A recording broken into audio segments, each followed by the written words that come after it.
أشهد أن محمدا رسول الله.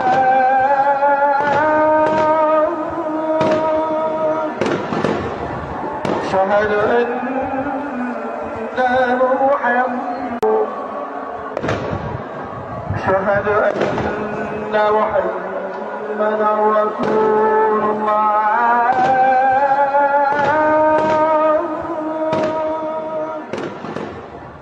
أشهد أن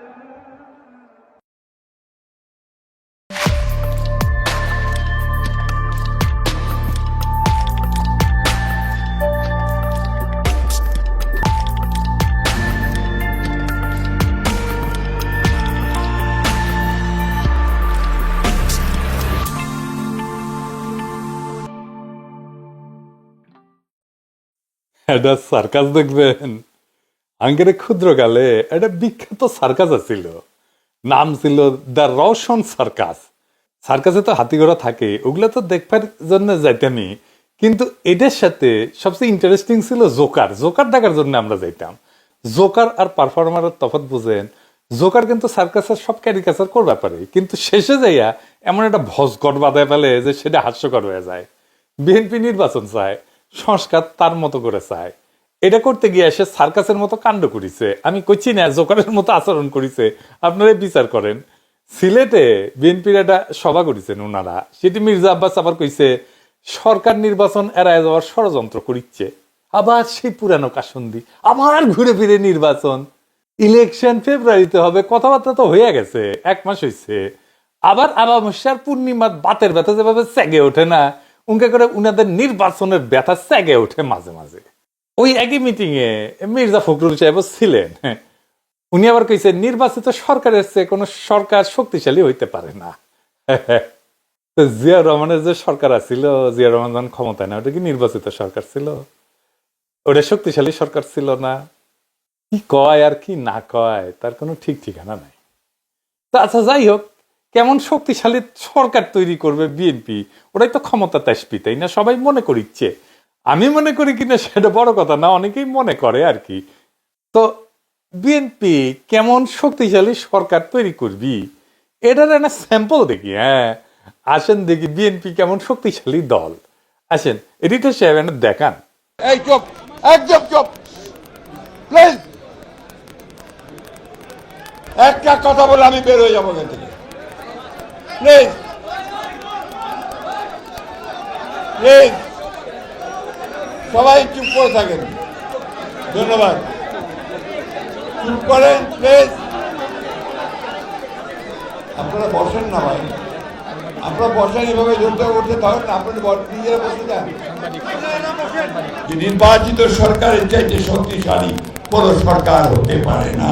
BNP মানুষকে যেন মানুষ ভালোবাসে, প্লিজ প্লিজ। বক্তা যদি শ্রোতার সঙ্গে আই কন্ট্যাক্ট করতে না পারে, তার বক্তৃতা হয় না। আমার কথাটা বুঝাতে পারছি? এখন দয়া করে একটু চুপ করেন। বিসমিল্লাহির রহমানির রহিম।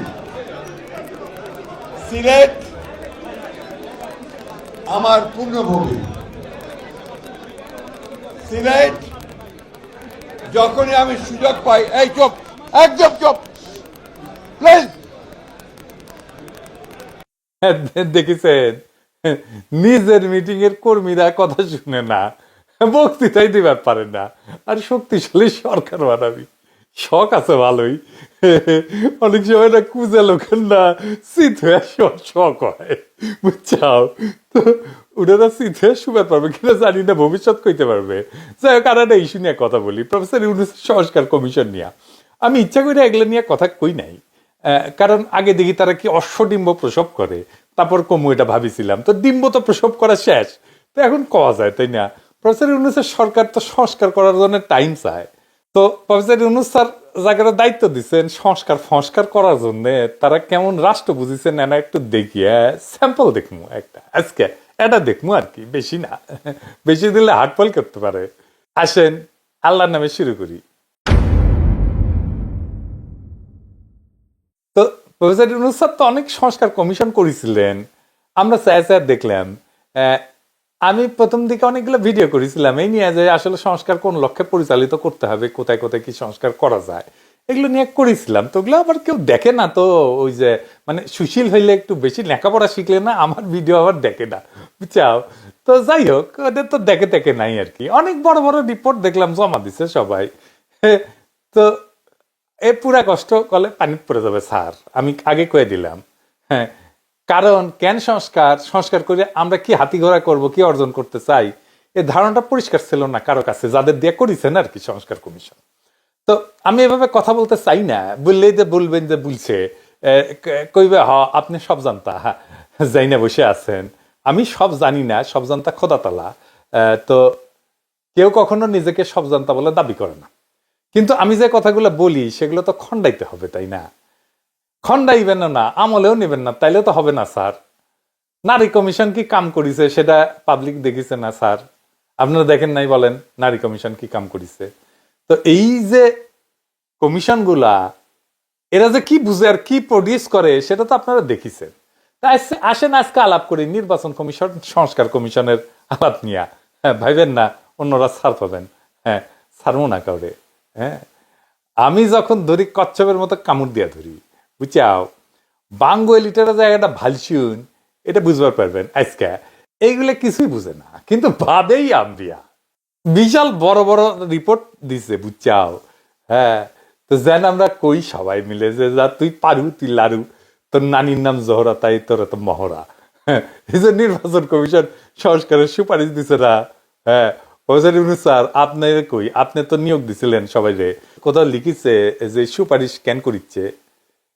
এই সুপারিশের দরকার হইল কেন? এই সুপারিশ বাস্তবায়িত হইলে কি হাতি ঘোড়া বজরা পানসি হবে, আর না হইলে কি ক্ষতি হবে? কইছে কয় নাই। তো সুপারিশ কেমনে লেখা লাগে সেটাই তো বুঝে না ওরা। স্যার কাগরে দিছেন এটা?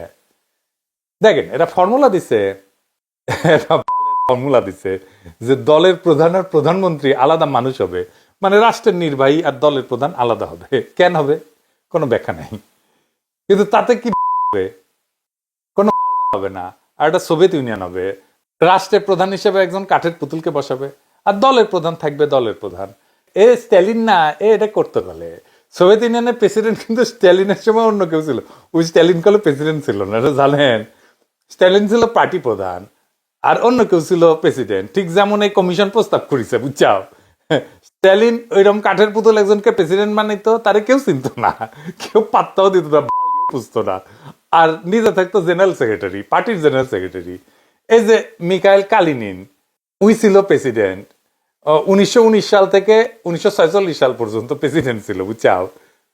আসলে ওই অর্থে প্রেসিডেন্ট বলা যায় না, কিন্তু প্রেসিডেন্টের সমতুল্য পদ আর কি। যাই হোক, যেটা আমরা অন্য দেশে প্রেসিডেন্ট বলি আর কি। তারপরে নিকোলাই সোভারনিক, ওই ছিল 1946 থেকে 1953 পর্যন্ত, মানে স্ট্যালিনের মৃত্যুর আগ পর্যন্ত ওই ছিল আনুষ্ঠানিক রাষ্ট্রপ্রধান। তো স্ট্যালিনের মতো স্বৈরাচারের উত্থান কি ঠেকাতে পারছে সোভিয়েত ইউনিয়ন? এটা কইরা এই সিস্টেমই তো ছিল, পার্টি প্রধান আর রাষ্ট্রপ্রধান আলাদা থাকবে, এটাই তো সিস্টেম ছিল। তো এই হইতেছে ওদের ইতিহাস, ওটা জানেও না ইতিহাসে কি হয়েছে, কোন দেশে কি হয়েছে। এরা নাকি ব্যালেন্স অফ পাওয়ার আনবি। হ্যাঁ, এটা আধুনিক রাষ্ট্র চলে তিনটা বড় খুঁটির উপরে, বুঝছাও। এটা হচ্ছে এক্সিকিউটিভ। এক্সিকিউটিভ মানে হচ্ছে ইংরেজি যেহেতু কইছে তাহলে ঠিকই কইছে না। এক্সিকিউটিভ মানে হচ্ছে যারা দেশ চালায়, মানে সরকার। লেজিসলেটিভ মানে যারা আইন বানায়, মানে সংসদ। আর জুডিশিয়ারি মানে যারা বিচার করে, মানে আদালত। তার মানে সরকার, সংসদ, আদালত, এই তিনটা আলাদা জিনিস। এই তিনজন যদি একে অপরের ভুল ধরতে না পারে, তাহলে তারা চাইলে যা খুশি তাই করতে পারবে।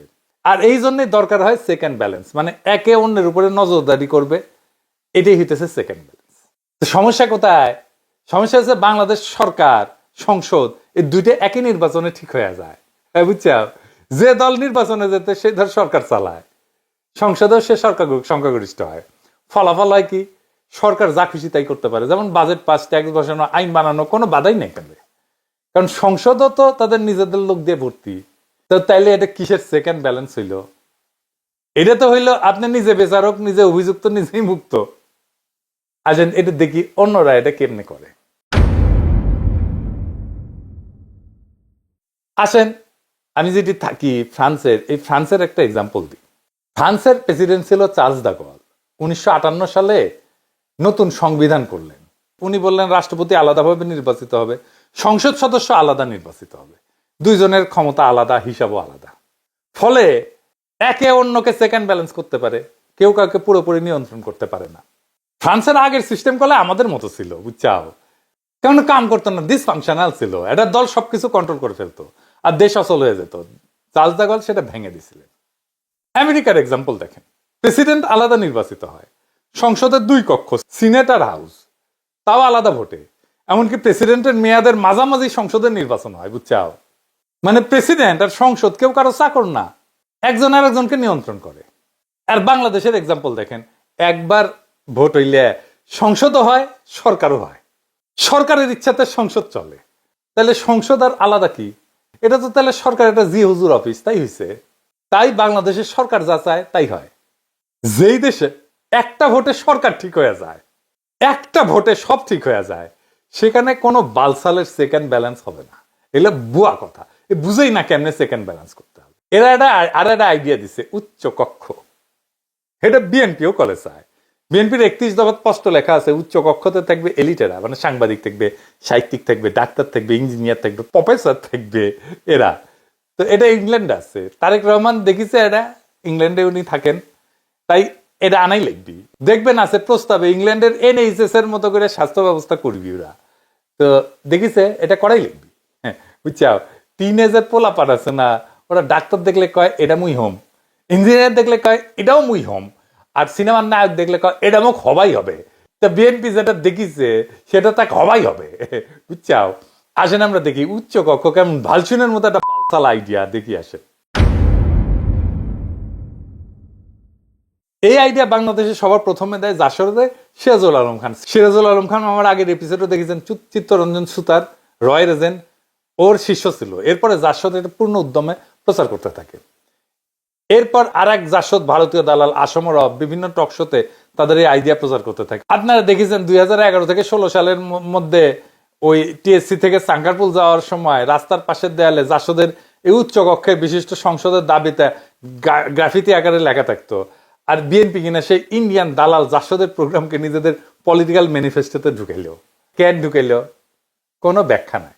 এইসব হইতেছে কিয়ামতের আলামত, বুঝছাও। ভারতীয় মার্কামারার দালাল সিরাজুল আলম খানের কোন প্রস্তাবকে তো দেখা মাত্র ডাস্টবিনে ছুঁড়ে ফেলা উচিত, অথবা টয়লেটে ফেলে ফ্ল্যাশ করে দেওয়া উচিত। এটা ঠিক। উচ্চ কক্ষ পৃথিবীর বিভিন্ন দেশে প্রচলিত আছে। আমেরিকা আছে, গ্রেট ব্রিটেন আছে, রাশিয়ায় আছে, জার্মানিতে আছে, পাকিস্তানে আছে, আর ভারত মাথায় আছে। তো উচ্চ কক্ষ কেন প্রয়োজন এটা একটু বুঝে দেখি।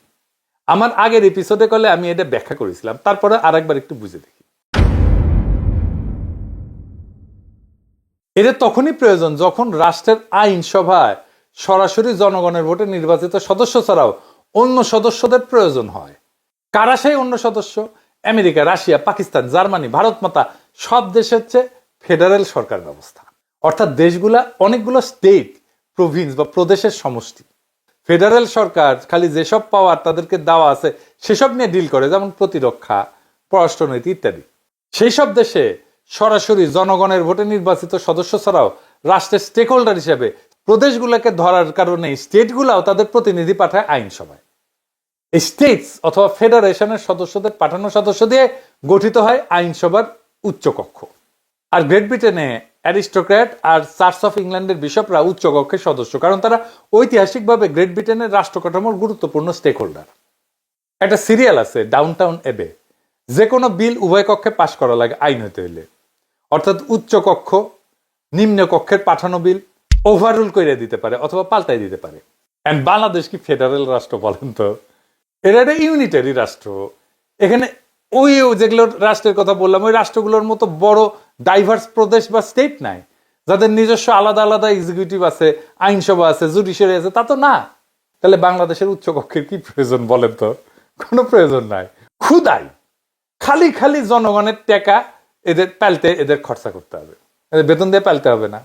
যেসব দেশ ইউনিটারি রাষ্ট্র ব্যবস্থা, যেমন Sweden, Norway, Denmark, Finland, Israel, তুরস্ক, গ্রিস, শ্রীলঙ্কা, প্রত্যেকটা এক কক্ষ বিশিষ্ট আইনসভা। বাঙ্গুল্যান্ড বিশ্বে ইউনিক হবে যদি আইনসভায় উচ্চ কক্ষ বানায় এই ইউনিটারি রাষ্ট্র নিয়ে।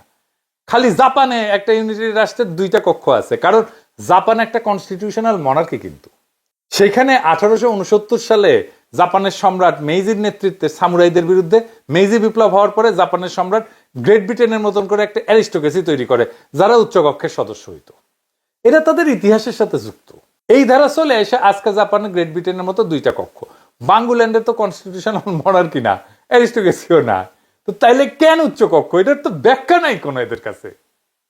সুইডেন, ডেনমার্ক, নরওয়ে এই সমস্ত দেশ কনস্টিটিউশনাল মনার্কি হওয়া সত্ত্বেও খালি অ্যারিস্টোক্রেটদের দিয়ে কোনো উচ্চকক্ষ বানায় তাদের এম্পাওয়ার করে নাই। তাহলে এখন বাংলাদেশে প্রস্তাবিত উচ্চকক্ষের সদস্য কারা হবে আর তারা কাদের প্রতিনিধিত্ব করবে? জনগণের সরাসরি ভোটে নির্বাচিত সদস্যরা তো জনগণের প্রতিনিধি হিসেবে আইনসভার নিম্ন কক্ষে থাকতেছিনি। আমরা বাংলাদেশের বৃহত্তম রাজনৈতিক দল বিএনপির 31 দফা বিশ্লেষণ করে দেখি, এখানে 6 নম্বর দফায় বলা আছে উচ্চকক্ষ বলতে তারা কি বুঝে আর তাদের সদস্যরা কাদের প্রতিনিধি। আসেন এটা একটু দেখি। বিএনপির 31 দফাতে স্পষ্ট লেখা আছে তারা উচ্চকক্ষে সমাজের এলিট সুশীল শ্রেণীকে বসাবে, প্রফেসরকে বসাবে, শিক্ষাবিদকে বসাবে, বিজ্ঞানীকে বসাবে, সাংবাদিককে বসাবে, সমাজ বিজ্ঞানীকে বসাবে, ইত্যাদি ইত্যাদি ইত্যাদি ইত্যাদি ইত্যাদি। তারা বুঝাতে চাইছে যে আমরা আম জনতা হচ্ছে চাষা ভুষা, মাথায় কিছু নাই, আমরা কিছু বুঝি না। এইসব এলিট সুশীলরাই হচ্ছে রাষ্ট্রের বিবেক, তাদের মাথায় বুদ্ধি আছে, তাদের ধন বড়, তাদের নলেজ বড়, তারা যা বলবে যা বুঝবে আমাদের চাষা ভুষাদের সেটাই মেনে নিতে হবে। এইসব সুশীলরা আমাদের চাষাদের পাশ করা বিল ওভারঅল করে দেবে, নিজেদের ইচ্ছে মতো সুশীল প্রগতিশীল ধারা যোগ করে আইন বানাইতে পারবে। আমরা এখানে যাদের আমাদের প্রতিনিধি পাঠাই যে আইন বানাবো সেটাতে সুইরা ফেলে দিতে পারবে।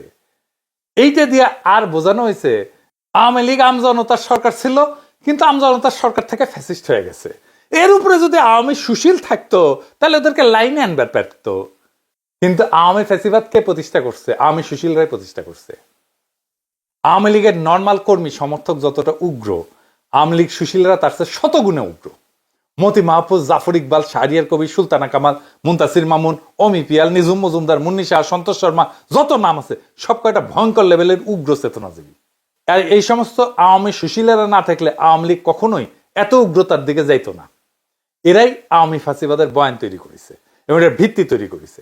বিএনপি এখন মনে করে যে তাদের সুশীলরা আওয়ামী সুশীলদের চাইতে ভালো হবে, অথবা যেসব সুশীল এখন আওয়ামী লীগ থেকে বিএনপিতে যোগ দেবে তারা আমাদের চাষা ভুষাদের চেয়ে সুপিরিয়র ইন্টেলেকচুয়াল ক্যাপাসিটির অধিকারী হবে। দেখিচ্ছি তো বিএনপির ইন্টেলেকচুয়াল ক্যাপাসিটি দেখিচ্ছি আমরা, বুঝছাও? এক এক করে ধৈর্য দেখাই দেবো যে কে কি মাল, বুঝছাও? আমরা আম জনতা এটা কখনো মেনে নেব না, কখনো আপনারা মানবেন না, উচ্চ কক্ষ মানবেন না, সুশীলদের চুতিয়াগিরি মানবেন না, ওদেরকে দিয়ে উচ্চ কক্ষ বানাইতে দিবেন না। বর্ষা বিপ্লব শুধু হাসিনার পতনের ডাক ছিল না, ছিল রাষ্ট্রের এই বেহায়া কাঠামো ভাঙার শপথ, ছিল এই সুশীল এলিটদের চুতিয়াপনা ধ্বংস করে দেওয়ার শপথ। আর এখন বিএনপি সেই ভাঙা কাঠামোর নতুন রং তুলি দিয়া উচ্চ কক্ষ বানাবে, সুশীল এলিট বসাবে, প্রফেসর, সাংবাদিক, টকশো রত্নরা আইন বানাবে। মানে আম জনতার ভোটে আসা প্রতিনিধি থাকবেন নিচে, জ্ঞানের জাহাজেরা থাকবে উপরে। এটাই নাকি গণতন্ত্র। হ্যাঁ, দলের প্রধান আর রাষ্ট্রপ্রধান আলাদা করে তো তারেক রহমান আসুক আর যেই আসুক, আমরা কি তৈরি করবো আর একটা গরিবের স্টালিন? নিজে থাকবে দলে আর সরকারের মাথায় বসাবে একখান কাঠের পুতুল। ইতিহাসটা এই সার্কাস আগেই দেখিছে, আরেকবার দেখবে, আরেকবার আমরা এটা দেখবো না। আমরা সুশীলের রাজত্ব চাই না, আমরা এলিটদের রাজত্ব চাই না, আমরা চিনি এদের মুখ, এদের মিথ্যা। আমরা চাই জনগণের শাসন, উচ্চ কক্ষ না, উচ্চ জবাবদিহিতা চাই আমরা সরকারের কাছে। গণতন্ত্রের সার্কাস চলে না, এবার কেউ ছাড় পাবে না। এই বিপ্লব এলিটদের বিরুদ্ধে, এই বিপ্লব রাষ্ট্রের মালিকানা ফেরানোর জন্য, কাগজের সংস্কার না, ভালসুনের প্রস্তাব না।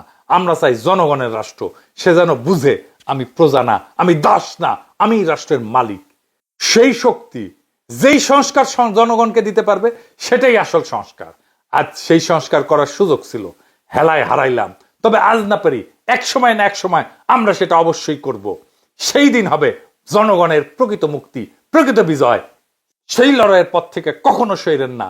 আমরা সেই বিজয় আবার ছিনায় আনবো, একদিন না হয় একদিন, ইনশাল্লাহ। ইনকিলাব জিন্দাবাদ।